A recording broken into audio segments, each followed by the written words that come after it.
आज आपल्याला ज्यासाठी जे सुपरस्टार्स आहेत ते माझे सगळे काका आहेत आणि घरात सतत त्यांचं येणं जाणं असायचं लहानपणी. मी लहानपणापासून भरत चाचूला बघत आलोय, त्यामुळे आणि हे मला सांगायला आवडेलही, अतिशयोक्ती नाही पण 80 ते 90 वेळा सैरेसई पाहिले.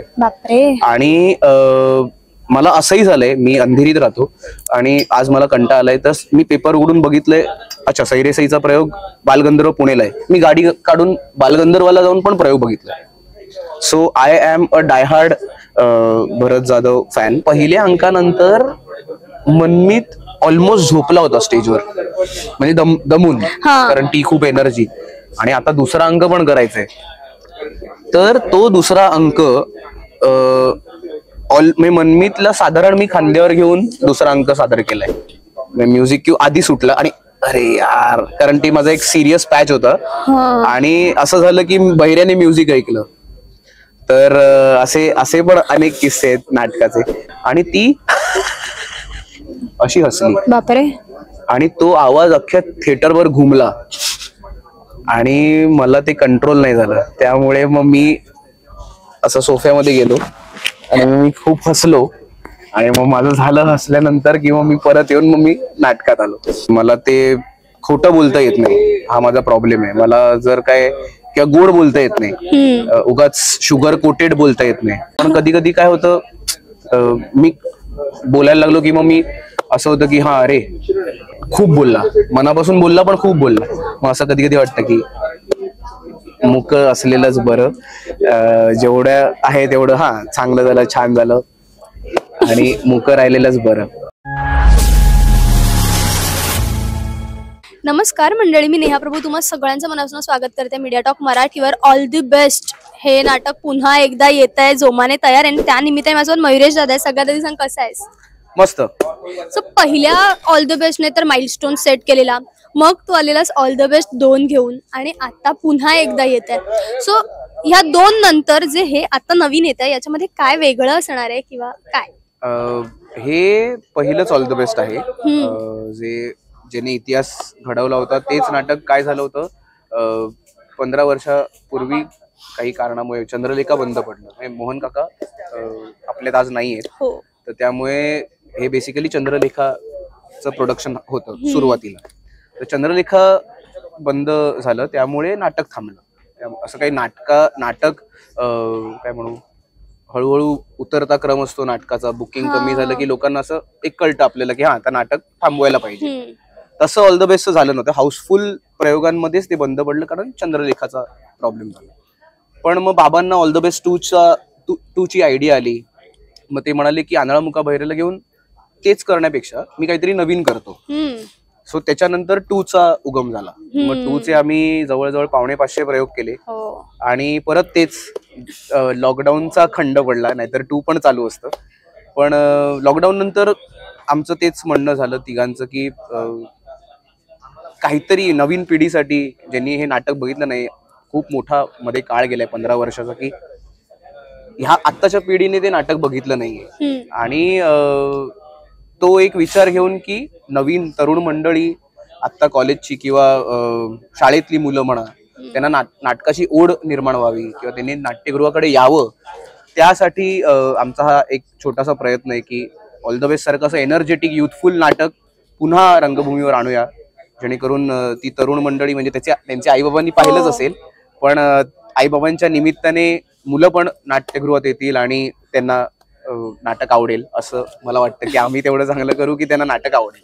बरं, हे घरचं नाटक असं म्हणायला हरकत नाही, कारण की प्रेम सगळीकडे आहे, प्रेमांचं फेम आहे. सो आता गेल्या वेळेला जेव्हा ऑल द बेस्ट 2 आलेलं तेव्हा तर तू बहिरा साकारलेलाच आहेस आणि आता तू मुक्याच्या भूमिकेमध्ये आहेस. सो तुमच्याकडे कदाचित चॉईस असू शकला असता की तीच भूमिका बरं, पण तू वेगळी निवडलीस. तर हे तू निवडलेस वेगळं की कसं? म्हणजे ऍक्च्युअली स्पीकिंग तिन्ही पात्र तितक्याच ताकदीची आहेत आणि कसं कुठल्याही नटासाठी it is a learning process, किंवा हे कॅरेक्टर जर करू शकलो तर मग कुठलंही करू शकतो. कारण प्रत्येक त्या व्यंगामुळे काय झालं, आपण कधी ऍक्टिंग करतो तेव्हा कुठली एक वाक्य बोललो तर त्याच्यावरती साजेशी रिएक्शन आली की सीन तयार होतो. इथे तशी साजेशी रिएक्शनच येत नाही.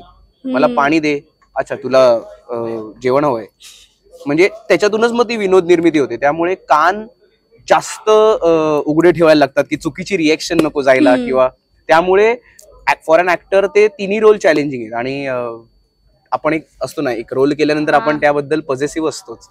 तर पहिल्या दिवशी हा बाबांचा कॉल होता की तुम्ही आता नवीन काहीतरी एक्सप्लोर करा, कारण 500 प्रयोग केल्यानंतर कसं आहे, इन अँड आउट ते कॅरेक्टर माहितीये, त्यामुळे बहिरा करण्यात काहीच प्रॉब्लेम नव्हता. पण मग मी जे 2 मध्ये केलंय किंवा मी आधी बहिरा केलाय तसंच साधारण जवळपास बहिरा मी केला असता.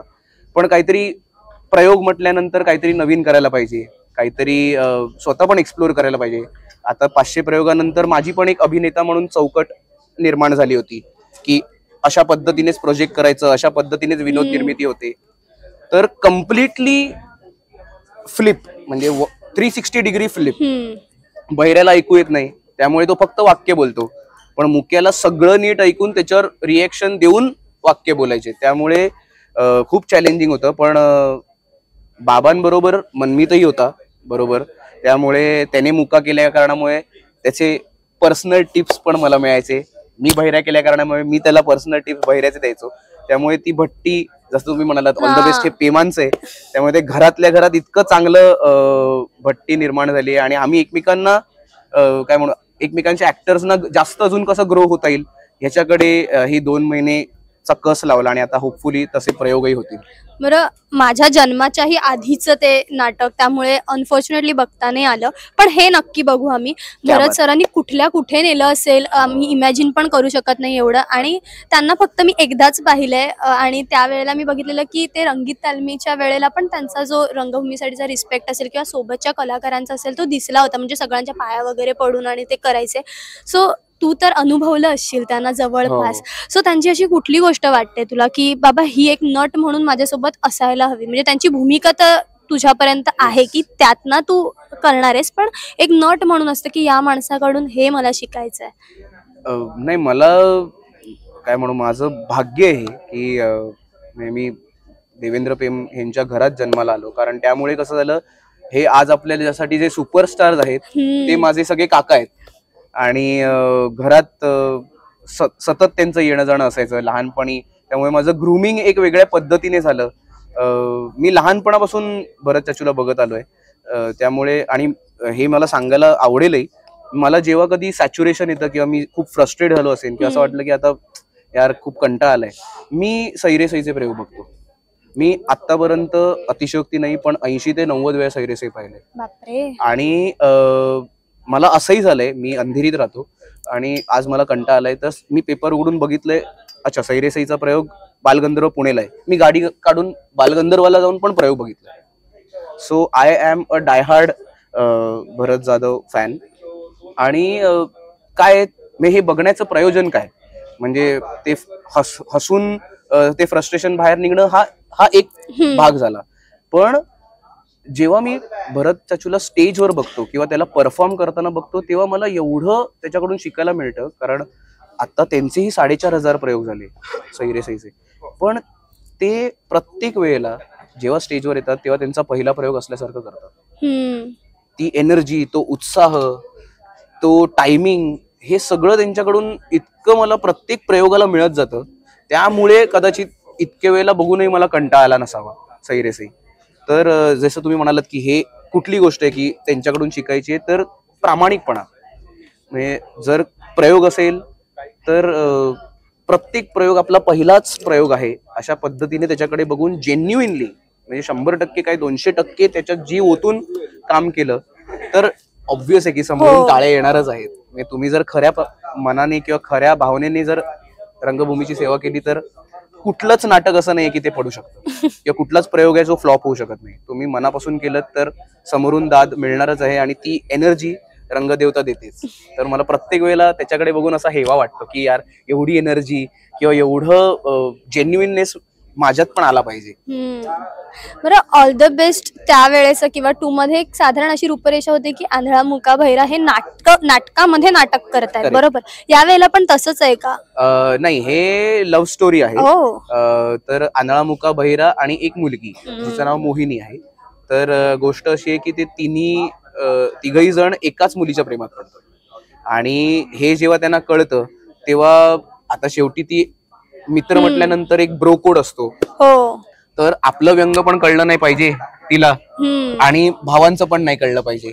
पण त्याच्यात पण थोडीशी रेस की तू आधी प्रपोज करतो तिला का मी आधी प्रपोज करतो. सो म्हणजे पॉझिटिव्ह किंवा हेल्दी कॉम्पिटिशन आणि एकमेकांना सावरत पण, म्हणजे कोणी काही अडखळलं तर लगेच मदत करू, असं ते गोड नाटक आहे. आणि ते कॉम्पिटिशन किंवा ती रेस बघायला विनोदाच्या माध्यमातून लोकांना बघायला ती खूप आवडते. ती जी कॉम्पिटिशन किंवा जी रेस तू म्हणालास आणि त्यांचा जो संवाद आहे, कम्युनिकेशन म्हणजे प्रत्येकाच्या व्यंगानुसार जे काही कम्युनिकेशन मध्ये थोडाफार गोंधळ गडबड होते आणि मग त्यातनं जो विनोद होतो तो साधारण कुठेतरी झलक आम्ही आज पाहिली. पण तुझं कधी असं झालंय का स्टेजवरती एखादी तारांबळ उडाले किंवा गोंधळ उडालाय किंवा झालंय असा एखादा अरे किस्सा? बापरे, खूप झालेत. तर त्याच्यातला एखादा किस्सा सांगायचा झाला तर मला आठवते खूप आहेत, कारण आता अचानक खूप आले डोक्यात.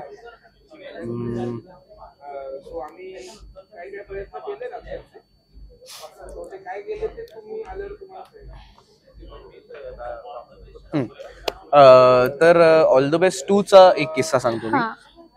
तर ऑल द बेस्ट 2 मध्ये मी आणि मनमीत काम करत होतो आणि मनमीतचा तो पहिला प्रयोग होता, म्हणजे मुक्का म्हणून पहिला प्रयोग. आणि मनमीत एक 150-200 प्रयोग झाल्यानंतर टीमला जॉईन झाला. मनमीत सुरुवातीपासून ऑल द बेस्ट 2 करत नव्हता. तर मनमीतला एक वेगळं प्रेशर होतं की ती एनर्जी किंवा ते 2 अंक तो सस्टेन करणार का मुक्का. आणि मी म्हटलं हे बघ तू काहीही कर, वाक्य मलाच बोलायचे, तू असे हातवारे कर नाही तर असे हातवारे कर, वाक्य माझी बरोबर पोचली तर लोकांना वाक्य नाटक तर कळणार आहे. तर पहिल्या अंकानंतर मनमीत ऑलमोस्ट झोपला होता स्टेजवर, म्हणजे दमून, कारण ती खूप एनर्जी. आणि आता दुसरा अंक पण करायचंय. तर तो दुसरा अंक मनमीतला साधारण मी खांद्यावर घेऊन दुसरा अंक सादर केलाय. म्हणजे मनमीत दमला की असा उभा राहायचा माझ्या खांद्यावर किंवा बसायला द्यायचो मी त्याला.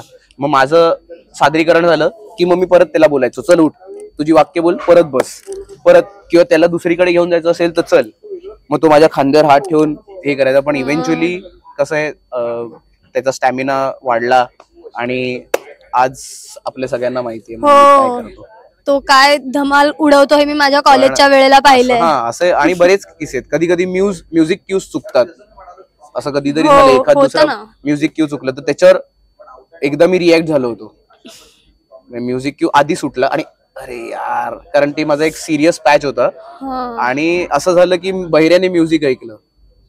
तर असे पण अनेक किस्से आहेत नाटकाचे. आणि हाऊस पॅक शो होता एक. तर काही स्टेजवर विनोद झाला नाही. आता शिवाजी मंदिरचाच. आणि असं जी रांगेत कोपऱ्यात कुठेतरी एक असे काही 40s मधली एक आल्या होत्या मॅडम. आणि काही स्टेजवर काही नाही किंवा ऑडियन्स मध्ये असं काही लाफ्टर, आणि ती अशी हसली. बापरे. आणि तो आवाज अख्ख्या थिएटरवर घुमला आणि मला ते कंट्रोल नाही झालं. त्यामुळे मग मी असं सोफ्यामध्ये गेलो आणि मी खूप हसलो. आणि मग माझं झालं हसल्यानंतर किंवा मी परत येऊन मग मी नाटकात आलो. पण हे काय म्हणू, हे मजेचा भाग वेगळा, ह्या चुकाच आहेत खरं तर. नाटकात असताना हे सगळं नाही झालं पाहिजे. पण असे बरेच प्रयोगांमध्ये असे बरेच किस्से होतात. बरेच जाता जाता विचारायचं आहे की आता तर तू मुक्याच्या भूमिकेत आहेस, लाईफमध्ये खूप गोष्टी फेस करून इथपर्यंत पोहोचला असशील, बरीच बोलणी ऐकली असशील.